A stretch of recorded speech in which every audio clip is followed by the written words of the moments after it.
Mwana n'umugisha pe ntawe ubyanze. Yego. Ariko aze mu gihe cyane. Ubukwe butarabanje. Ukize neza ugeze hariya. Makeup sibyo ni ibiki ko tutabizi. Numva babivuga. Kwisiga tugomba kumera nk'uko Imana yatureka. Vestine na Dorcas ni abavandimwe bavuka mu maraso icyabatanya kiragatabwa. Reka mbabwire ngo ubuzima bw'isi ni urugendo kandi ku bandi rukaba ishuri. Ibi nkubwira ndabizi neza. Buriya abantu dupanga ibyacu ariko Imana igakora ibyayo.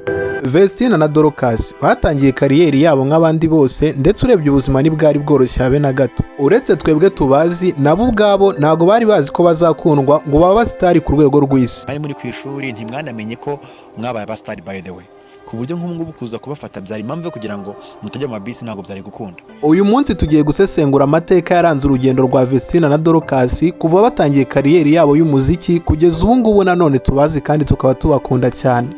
Ese nawe ujya wibaza ni gute Vestine na Dorcas batangiye urugendo rwabo rwo kuririmba, ukibaza ati se ni gute bahuye na Muri ukibaza ati se ni gute batandukanye bitunguranye. Byose byaranze amateka ya Vestine na Dorcas tugiye kubisobanura kandi nawe urasobanukirwa buri kimwe. Mwese tugiye kubana muri iki kiganiro cyacu ndabasuje kandi ndabashimiye. Hano ni nko mu rugo mwimvemo ikaze. Njyewe ugiye kubagezaho iki kiganiro banyita Ngabo y'Isonga, mu byumve mbakunda nk'uko namwe mu nkunda.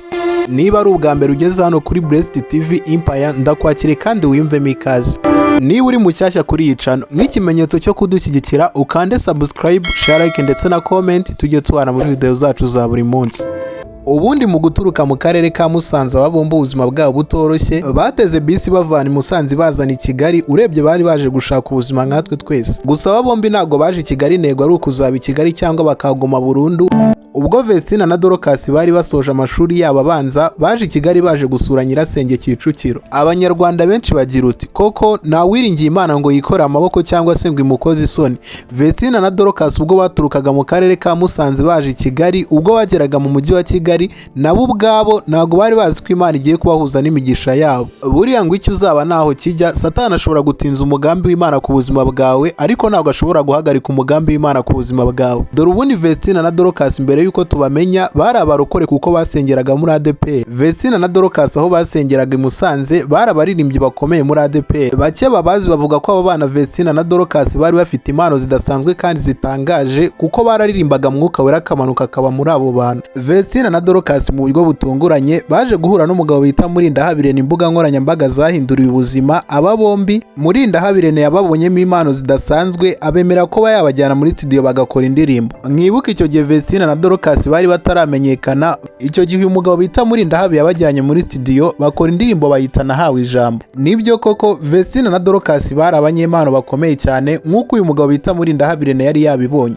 Iyi ndirimbo bakoze bita Nahawe Ijambo yabahinduriye ubuzima ndetse baha n'ijambo mu buzima busanzwe. Ubwo iyi ndirimbo Nahawe Ijambo ya Vestine na Dorcas yakundwaga cyane yabagize abasitari ku rwego rudasanzwe. Uyu mugabo bita Muri akimara kubona ko iyi ndirimbo yabaye hit kandi irimo irabagira abasitari ndetse ku rwego rudasanzwe, yakomeje gukorana n'aba bana ndetse bakora n'izindi ndirimbo zitandukanye zirimo Nahawe Ijambo, Adonai n'izindi nyinshi muzi. Uru ni rwo rugendo rwa Vestine na Dorcas kuva batangira kariyeri yabo tutabazi kugeza ubu ngubu ari abasitari bazwi ku isi yose. Wowe twabanye kugeza ku musozo w'iki kiganiro ndagushimiye nk'ikimenyetso cyo kudushyigikira ukande subscribe, share, like ndetse na comment tujye tubana muri video zacu za buri munsi. Njyewe twakomeje kubana muri iki kiganiro banyita Ngabo y'Isonga, murabizi mbakunda nk'uko mu nkunda.